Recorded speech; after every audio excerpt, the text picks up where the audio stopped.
Destruction doesn't always come wrapped in chaos.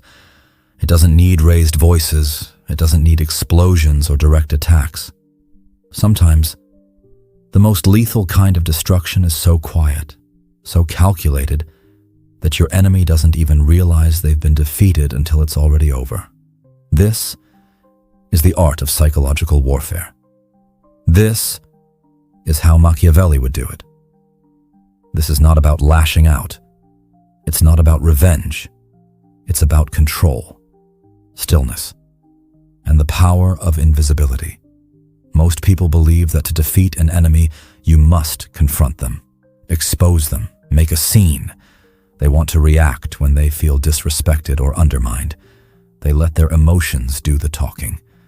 And in doing so, they give their enemy exactly what they want: attention, validation, and control of the narrative. But Machiavelli, he didn't play by those rules. He understood something deeper. The moment you react, you lose.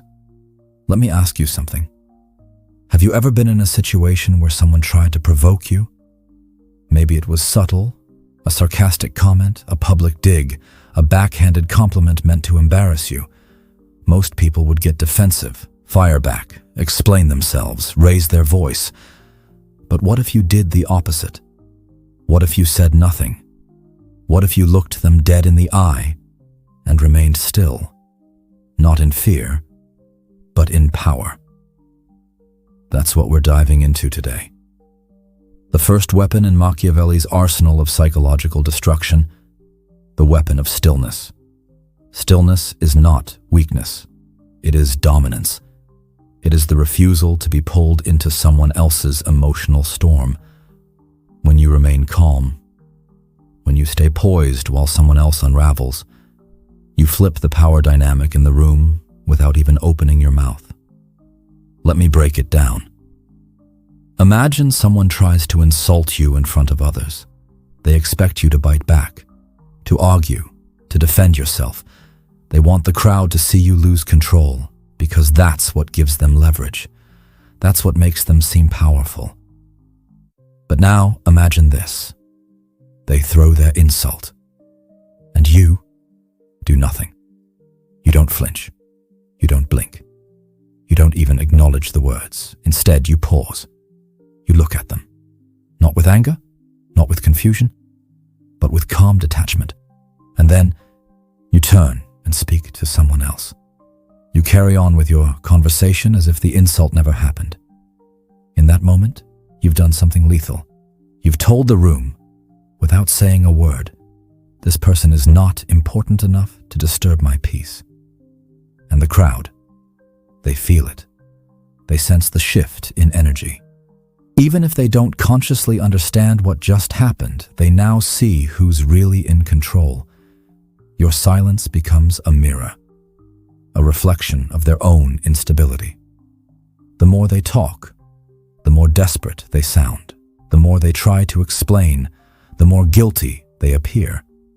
And the louder they get, the more foolish they become. Because here's the truth Machiavelli knew. Anyone who has to prove they have power has already lost it. He didn't waste his time arguing. He let his enemies argue with themselves. That's how you destroy someone without ever attacking them. Let them speak. Let them spiral. Let them expose themselves. Your stillness becomes a strategy. It starves them, not of your attention, but of oxygen. And without oxygen, their fire dies. They wanted war. You gave them silence. They wanted a reaction. You gave them indifference. And in that contrast, in that gap between their noise and your composure, the crowd begins to see the truth.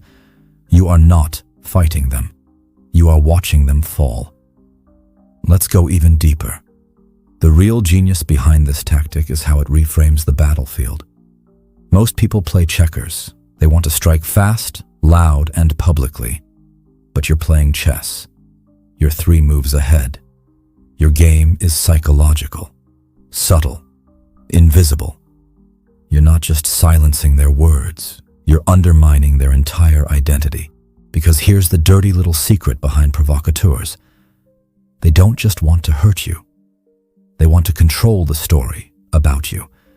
They want people to see you as unstable. They want your name to be associated with drama. They want to redefine who you are through conflict. But the moment you refuse to respond, the moment you starve the narrative, they lose control. You take away the one thing they were counting on, your cooperation in your own destruction. You don't give it to them. And the more they try, the worse it gets. For them. Now the crowd isn't just questioning you. They're questioning them. Why are they so obsessed? Why do they keep talking about someone who doesn't even respond? Why does this person seem so desperate? And that's when you win. Not by fighting, not by exposing, not by retaliating. You win by letting them do the damage, with their own hands, with their own words, with their own obsession. This is what Machiavelli meant when he spoke of controlling perception. He didn't need to shout, he didn't need to explain. He simply knew that the most powerful man in the room is the one who says nothing, and yet commands everything. In the next part of this series, we'll dive into the second Machiavellian strategy, the weapon of subtraction. Because once you've mastered stillness, the next step is even more lethal. Removing yourself, quietly, and watching the collapse begin. Stay tuned. Stillness was the first weapon. Silence as power. Composure as dominance. But now, we go deeper. Because once you've denied your enemy the reaction they crave, you begin to remove something far more dangerous to them than words. Your presence, your energy, your access. This is the second weapon in Machiavelli's silent arsenal, subtraction. And it's far more destructive than you think. Let me explain. Most people believe destruction is an act, an explosion, a confrontation, a dramatic ending. But true psychological destruction, it isn't loud. It's subtle. It's a quiet removal of support, a surgical extraction of yourself from the places where your enemy thrives. It's not about what you say. It's about what you take away. No warning, no announcement, no explanation, just absence. The moment you stop engaging, the moment you stop reacting, the moment you stop participating in their games. They feel it, not immediately, but inevitably. Because people who seek to control you feed off of interaction. They thrive in your attention, your emotional responses, your approval, your anger, even your defense. And when you withdraw those things, you trigger their collapse from the inside out. Let me give you a real-world example. Imagine someone in your circle, a coworker, a toxic friend, a jealous rival, is subtly trying to undermine you. They spread rumors. They twist your words.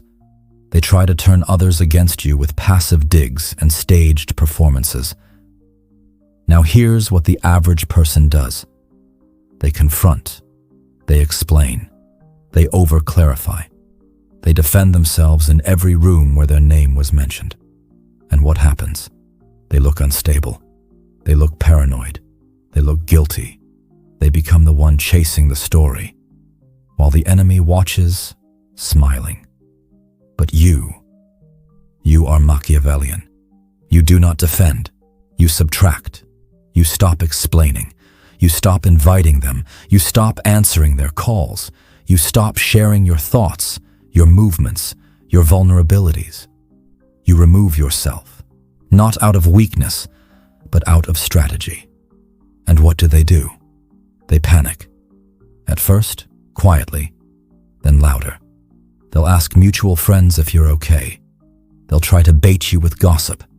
They'll pretend to care about your silence, when in truth, they fear it. Because your absence is no longer neutral. It's charged. It's felt. They can't reach you. They can't read you. They can't manipulate what they can't access. This is the power of subtraction. Your presence was never just you being around. It was influence, validation, status. And when you take that away, you force them to confront a terrifying reality. They were only powerful when you were present. Now watch what happens next. They'll try to escalate. They'll talk louder. They'll create scenes. They'll try to drag your name into new conversations, hoping, begging for a reaction. But remember the rule. The one who speaks the most looks the most desperate. You say nothing. You make moves in silence. You build relationships behind closed doors. You expand your value, sharpen your skills, strengthen your alliances, and you do it all without including them. And slowly, the room they once dominated starts to notice the contrast. You're growing, they're spiraling, you're delivering results, they're complaining about being left out. You're silent, they're emotional. And even without you saying a word, everyone begins to understand. They need you. You never needed them. This is subtraction in its most devastating form. You don't take revenge. You don't humiliate them.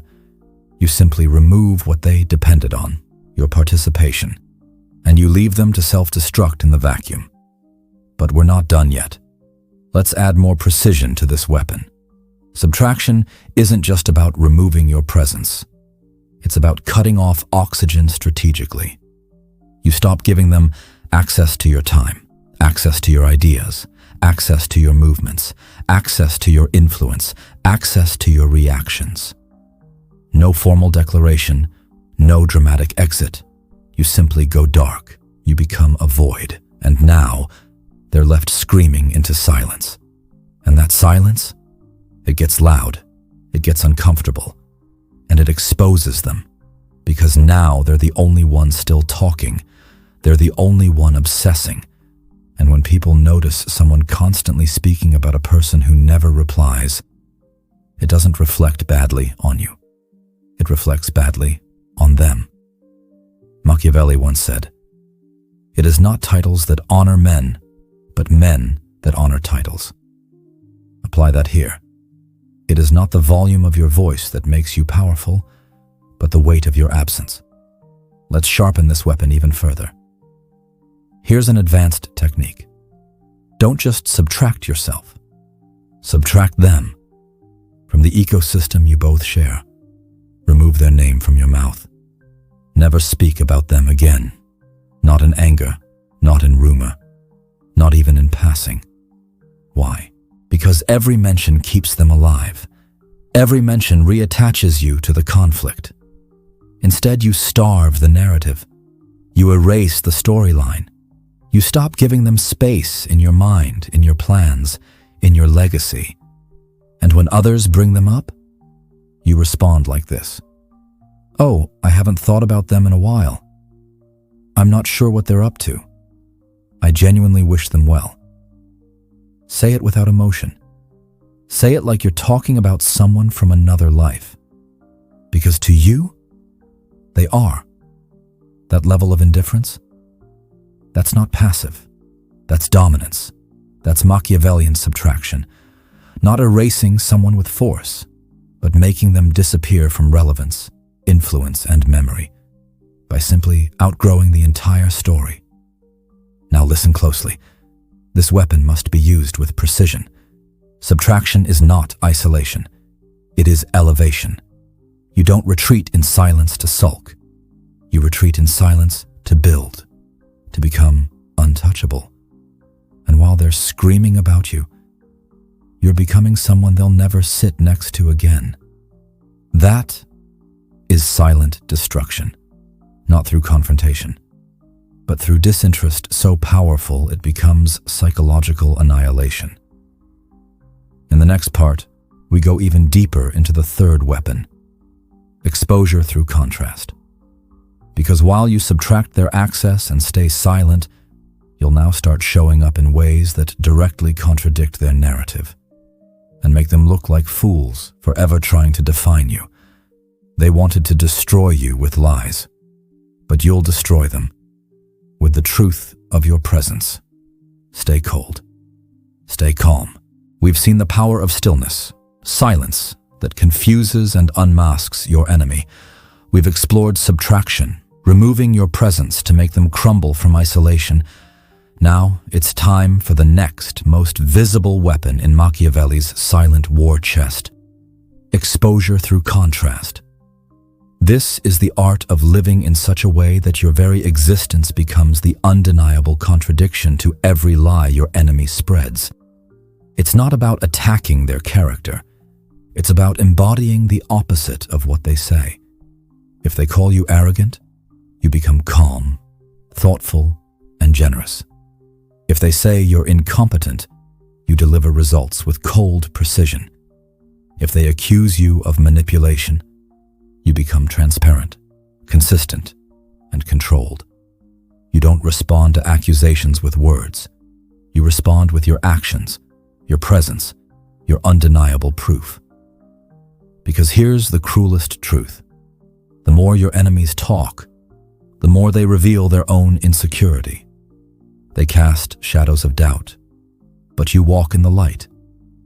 Imagine a stage. Your enemy is there, shouting accusations into the void. You are there, silent, composed, working in the background, building influence, creating results, showing up every day as the person they claimed you were not. Others watch. They listen.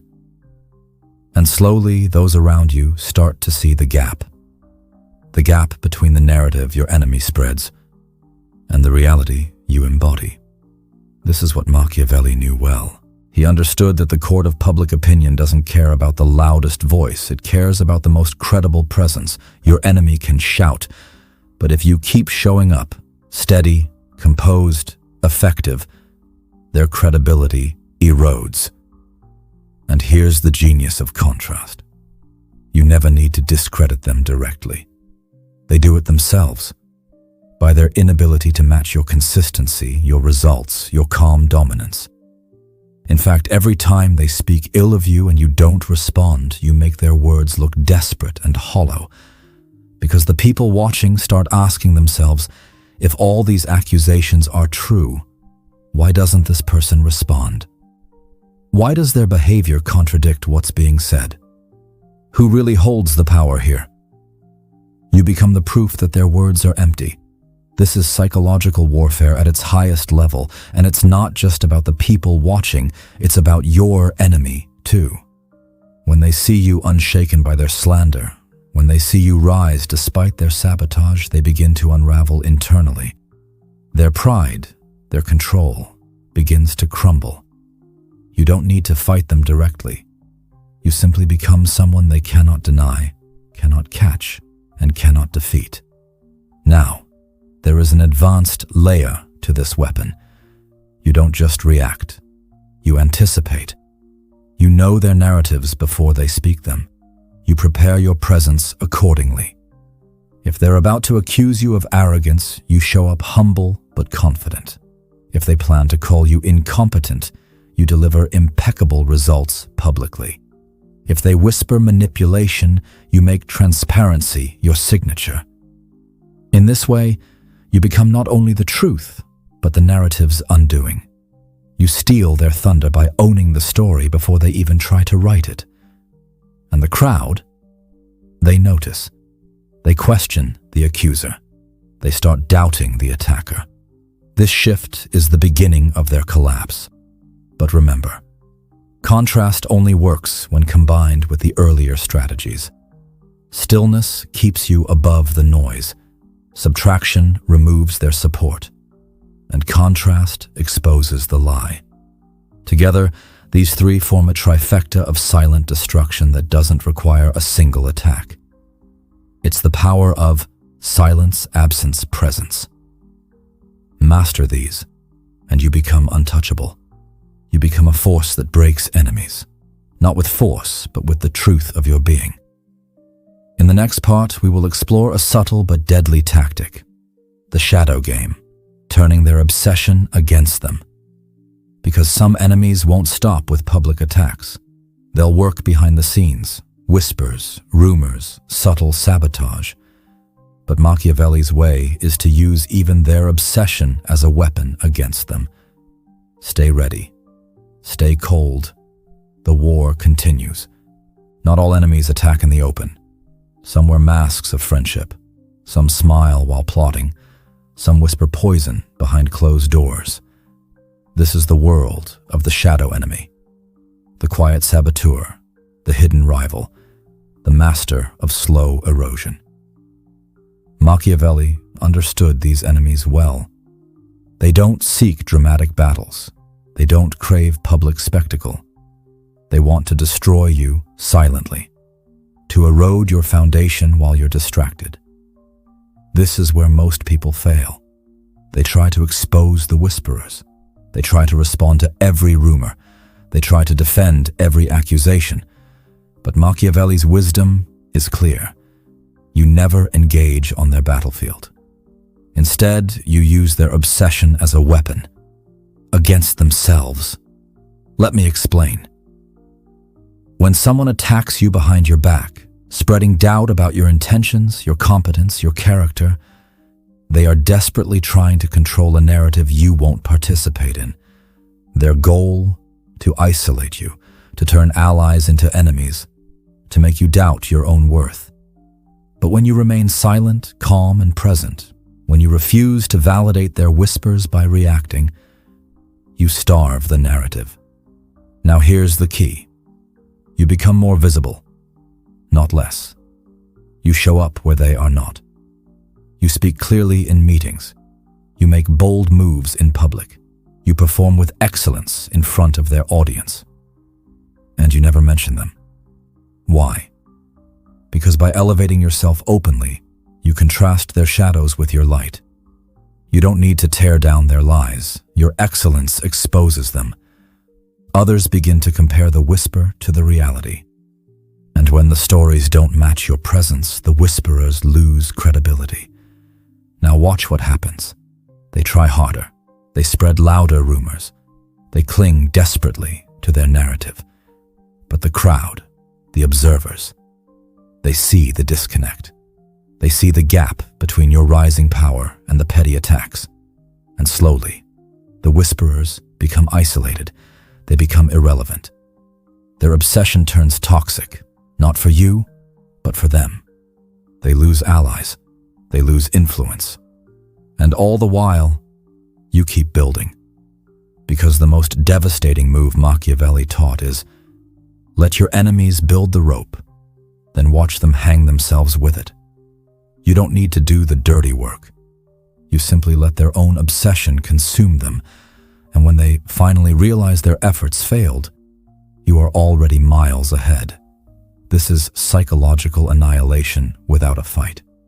No fire, no noise, just silent victory. Remember, every whisper, every rumor, every sly accusation is a sign of their desperation, not your weakness, not your guilt, their hunger for control, their need to matter at your expense. But you starve them of that power. You remove your participation, you raise your visibility, you dominate with quiet confidence, and in the end, you win without firing a single shot. In the next part, we'll explore the final layers of this strategy. How to deal with imitators, the ones who copy your moves, mimic your style, and try to steal your identity. Because Machiavelli had a deadly way to turn their imitation into their defeat. Prepare yourself. The game is about to get even more profound. Some enemies don't attack with insults or whispers. They attack by imitation. They copy your style, your moves, your voice. They mirror your network. They try to become your shadow. These enemies are dangerous because their attack is subtle. They seek to replace you by becoming a counterfeit version of you. But Machiavelli understood the truth beneath their mimicry. When someone imitates you, they admit your blueprint is stronger than theirs. They don't threaten you. They're trapped by your influence. Here's the secret weapon against imitators. You become uncatchable. You don't stand still. You accelerate. You evolve. You shift the terrain faster than they can follow. By the time they replicate one version of you, you've already become someone else. Someone new, someone unpredictable. You diversify your influence. You sharpen your voice. You expand your reach into places they cannot enter. They chase your shadow, but you're playing a game they will never understand. And slowly, painfully, they realize they have only the echo, not the engine. Now here's how you execute this with precision.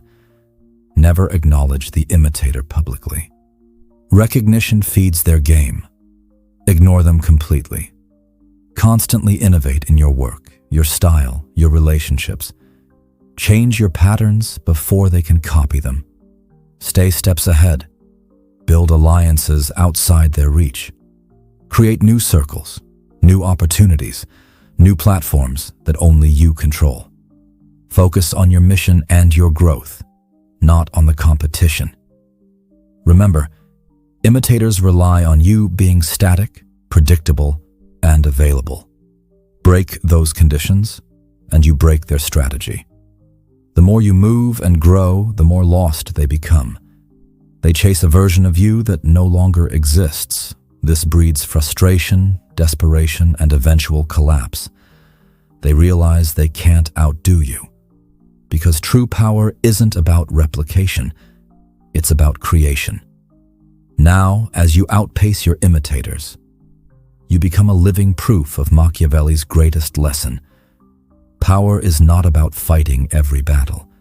It's about becoming so indispensable, so visible, so undeniably competent that anyone trying to destroy you only destroys themselves. In our final part, we will confront the last and easiest enemy to defeat, the arrogant rival who underestimates you. We'll explore how to dismantle their pride, not with noise, but with quiet superiority. Because sometimes the most powerful strike is not a strike at all. It's the victory of being better. Get ready. Now we arrive at the final enemy type, the arrogant rival who underestimates you, the one who looks down their nose, the one who dismisses you as irrelevant, weak, or unworthy. They believe themselves untouchable, superior, above the fray. These enemies are the easiest to destroy, not with confrontation, not with force, but with position. Machiavelli's wisdom teaches, the proud don't know how to exist without applause, and nothing wounds pride more deeply than being outclassed by someone they never took seriously. So here's how you dismantle their arrogance, without a word of challenge. Step 1. Wait. Observe quietly. Listen carefully to how they talk when they think you're not listening. Notice the subtle dismissals, the condescension, the careless jokes. Step 2. Build. Not to prove anything, not for revenge, but because nothing infuriates the proud more than watching someone they dismissed quietly create a better throne, create a life, build a career, develop influence. Do it all with grace, integrity, and relentless focus. Step 3. Show up, not to confront, but to outclass. Attend the rooms they command. Speak with clarity. Dress sharply. Deliver value. Hold your composure under pressure. When attention shifts toward you, when people begin to turn their heads, when their words no longer command the room the way they once did, that's the beginning of their collapse. Because ego is fragile. The applause fades, and they implode silently. No grand fight, no public downfall, just quiet erosion. And you? You never lifted a sword. You never stooped to their level. You simply became someone they could no longer deny. Someone beyond their reach, someone untouchable. This is the true meaning of victory without violence. The triumph of quiet superiority. The power of legacy over status. The art of winning by becoming better, not bitter. And as the crowd watches you rise, they watch your rival vanish. without noise, without attack. Just the inevitable consequence of being unmatched. This is Machiavelli's ultimate lesson. The most feared men aren't those who fight every battle. They're the ones you offend once and never get a second chance with. Their revenge isn't loud. It's exclusion. They don't slam doors. They simply stop opening them. And you walk through new doors. Doors they don't even know exist. Doors that lead to your continued success, to your peace, to your power. Because in the game of power, the smartest player doesn't fight every fight. They win without fighting at all. Thank you for joining this journey through Machiavelli's silent strategies. Remember, destruction without attack is a philosophy, a way of moving through conflict that leaves you standing while others fall. If you found this video valuable, don't forget to like, subscribe, and share. And as always, keep your power quiet, your mind sharp, and your presence unshakable. Until next time.